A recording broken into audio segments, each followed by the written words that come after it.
A long time ago, the beautiful country of South Africa was a land of gold and diamonds, but it held a dark and terrible secret called apartheid, which was a cruel system that separated people based entirely on the color of their skin.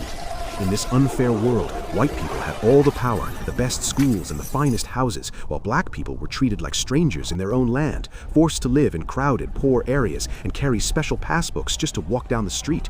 Into this divided history walked a young boy named Rolihlahla, later known as Nelson Mandela, who grew up in a small village listening to the elders tell stories of his ancestors' bravery. And as he grew older and became a lawyer in the busy city of Johannesburg, he realized that he could not just watch his people suffer under these unfair laws. The fire of justice burned so brightly inside him that he became a freedom fighter, joining a group called the ANC to challenge the powerful government. But this made him a wanted man, forcing him to hide in the shadows and wear disguises like a chauffeur or a gardener to avoid the police, earning him the nickname the Black Pimpernel because he was impossible to catch.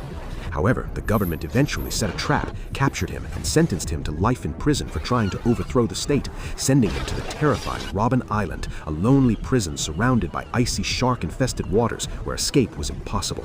For 27 long and painful years, Nelson was locked in a tiny concrete cell, so small he could touch the walls with his outstretched arms, sleeping on a thin mat on the cold floor, and forced to crush heavy rocks into dust under the hot sun every single day.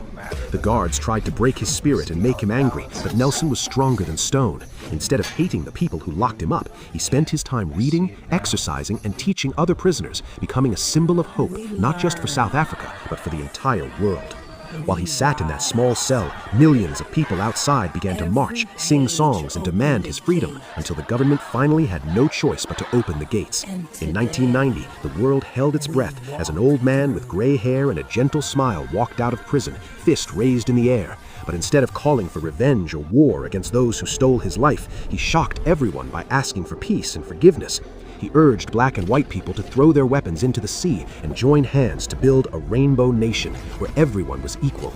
In 1994, history was made when millions of people stood in lines for days to vote in the first real election, choosing the former prisoner to become the first black president of South Africa. Nelson Mandela led his country not with anger, but with love and laughter, wearing colorful shirts and dancing with the people, proving to every child on earth that courage is not the absence of fear, but the triumph over it, and that one person with a forgiving heart can truly change the world forever.